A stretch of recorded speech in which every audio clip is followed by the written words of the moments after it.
சாய்ராம், நமஸ்காரம். நாம் ஜோதிடமும் ஆன்மீகமும் என்ற தலைப்பை பார்த்து கொண்டிருக்கிறோம்.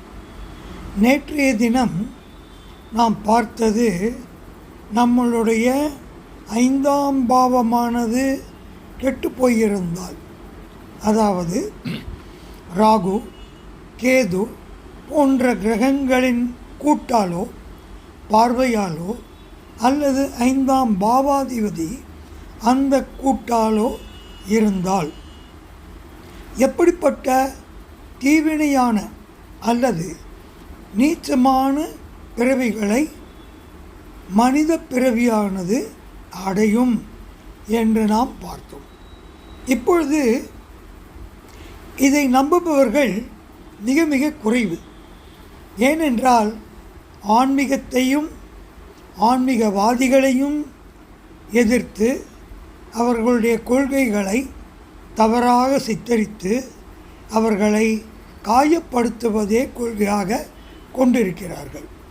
இருந்தாலும் நாம் சொல்லுவதை சொல்லாமல் இருக்க முடியாது. இப்பொழுது மிகவும் சுகமாக இருப்பவர்களெல்லாம் இந்த சுகங்களை அனுபவிப்பதற்கு இவர்களுடைய முன் மனித பிறவிகளினுடைய நன்மைகளும் புண்ணியங்களும் சேர்ந்து இங்கு வேலை செய்கிறது. ஆனால் இது எப்பொழுதுமே தொடருமா? இவர்களுடைய ஆயுள் காலம் முழுவதற்கும் தொடருமா என்று பார்த்தால் கண்டிப்பாக இல்லை. அந்த புண்ணியங்களினுடைய சேமிப்பானது இருக்கும் வரை அந்த சுகமானது இந்த பிறவியிலே கிடைத்து கொண்டிருக்கும். ஆனால் அந்த புண்ணியங்கள் சிறிது சிறிதாக குறைந்து தீரும் பொழுது அவர்கள் செய்த அந்த பாவத்தினுடைய சேமிப்பு இங்கு வந்து சேரும். அப்படி சேரும் பொழுது 50 வயது வரை 60 வயது வரை உலகத்திலுள்ள அத்தனை சுகங்களையும் ஆண்டு அனுபவித்த உடம்பானது ஒரே நாளிலே தலைகீழாக மாறியிருப்பதையும் நம்மால் பார்க்க முடிகிறது. இதற்கு பல அரசியல்வாதிகளும் பல பெரும் பணக்காரர்களும் செல்வந்தர்களும் இருக்கிறார்கள். அவர்கள் எல்லோருமே நேற்று வரை நன்றாக உணவருந்தி நல்ல தூக்கத்தோடு நல்ல பெண்கள் சகவாசத்தோடு இருந்தவர்களெல்லாம் ஒரே இரவிலே சாப்பாடு பிடிக்காமல் போய் எந்த விதமான சுகங்களையும் அனுபவிக்க முடியாமல் இந்த உடம்பிலே பல வியாதிகள் தொற்றிக்கொண்டு இருப்பதை பார்க்கிறோம். அதற்கு பிறகு அவர்கள் என்ன கஜகர்ணம் போட்டாலும், எப்படிப்பட்ட அயல் நாட்டிற்கு சென்று வைத்தியம் பார்த்தாலும் அந்த கெட்டுப்போன உடம்பு, அந்த பாவச் செயல்களினுடைய சேர்க்கையானது கொடுத்து கொண்டே தான் இருக்கும். அவர்கள் கடைசி மூச்சு இப்பொழுதே வந்துவிட்டால் பரவாயில்லை என்று நினைக்கக்கூடிய அளவிற்கு அந்த கஷ்டங்கள் வந்து சேரும். கடவுள் நின்று கொள்ளுவார், ரைட்டா?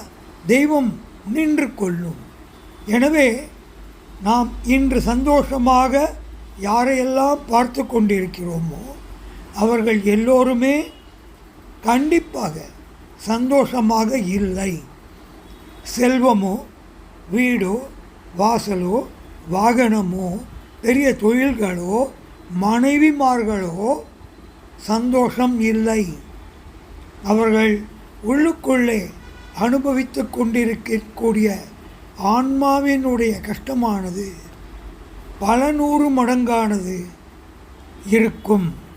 இது வெளியிலிருந்து பார்ப்போருக்கு தெரியாது. எனவே வெளிப்பகட்டும் வெளியிலே பார்க்கக்கூடிய அந்த சந்தோஷங்களும் உண்மையான சந்தோஷம் இல்லை. எவனொருவன் படுத்தால் நல்ல உறக்கத்தை ஏற்படுத்தி கொள்கிறானோ நன்கு தூங்குகிறானோ அவனே நிம்மதியானவன். அவனிடம் அன்றாடம் சம்பாதித்து வரக்கூடிய அந்த பணம்தான் அவனுடைய வாழ்க்கை. அன்று சம்பாதித்து அன்றே அது காலியாகிவிடும். நாளைய பொழுதிற்கு திரும்பவும் அவன் கவலைப்பட்டு உழைத்து சேகரிப்பான். அவனுக்கு வேறு கவலை இல்லை. அன்றைய பொழுதை கழிப்பதற்கு, அன்றைய பொழுதை குடும்பத்தை காப்பதற்கு அவன் சம்பாதித்து அன்றே அதை காலி செய்து நன்கு உறங்குவான். ஆனால் பெரும் செல்வந்தர்களுக்கு இந்த பாக்கியம் கிடைக்காது. ஏனென்றால் பூர்வ புண்ணியத்திலே உள்ள பாவச் செயல்கள் மிக அதிகமாக இருக்கிறது. மற்றதை நாளை பார்ப்போம். சாய்ராம், சாய்ராம், சாய்ராம்.